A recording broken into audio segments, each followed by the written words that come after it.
తెలంగాణ కమలం పువ్వు పార్టీ పెద్ద ముత్తైదు ఓకం సెంట్రల్ సర్కారు కేంద్ర సహాయ మంత్రి బండి సంజయ్ సారు మైకు ముంగడ పెట్టుకొని హిందువుల కోసం ఓ పాట కూడా వాడిండట.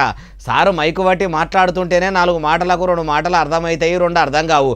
పాట పాడితే మంచిగానే అర్థమైందా అంటే ఇగో ఈనుండ్రి. పాడాలి ఇది సంగీతం, మహియల్ల చాటాలి మన హిందూ చరితం, ఇది హిందూ గీతం.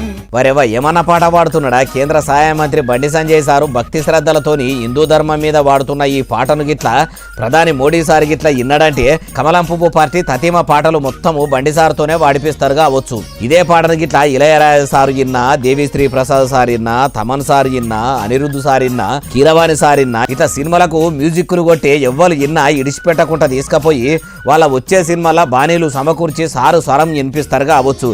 ఇన్ని గమకాలు అల్లికలు అల్లుకుంటా పాట వాడుతున్నాడంటే బండి సార్ బాగానే ప్రాక్టీస్ కూడా చేసిండేమో అనిపిస్తలేదు. లేకపోతే సారు మైకు బట్టి మాట్లాడుతుంటేనే సగం అర్థమై సగం అర్థం కాక ఆగమాగమయ్యే కార్యకర్తలకు ఇప్పుడు ఈ పాటతోనే సారు చక్కదనంగా మాట్లాడతాడని అర్థమవుతుంది కావచ్చు. కానీ ఓదిక్కు ప్రధాని మోడీ సారు పువ్వు పార్టీని పరిమళించేటట్టు పనిచేయాలి, తెలంగాణలో తెలివితోని అధికారంలోకి రావాలని 10 ఏళ్ల కోలే ప్రయత్నిస్తుంటే రాష్ట్రంలో ఉన్న పువ్వు పార్టీ పెద్ద ముత్తైదువులు ప్రధాని సారు చెప్పిన మాటలు ఏమో గాని ఇట్లా పాటలు వాడుకుంటా అయితే బాగానే సోషల్ మీడియాలో పాపులర్ అవుతుండ్రు అనిపిస్తలేదు.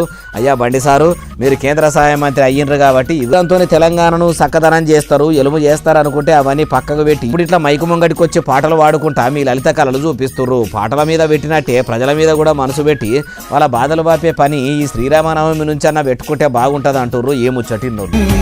ఇది బృంద గీతం, ఉప్పొంగు సంగీతం, ఇది సంఘ గీతం.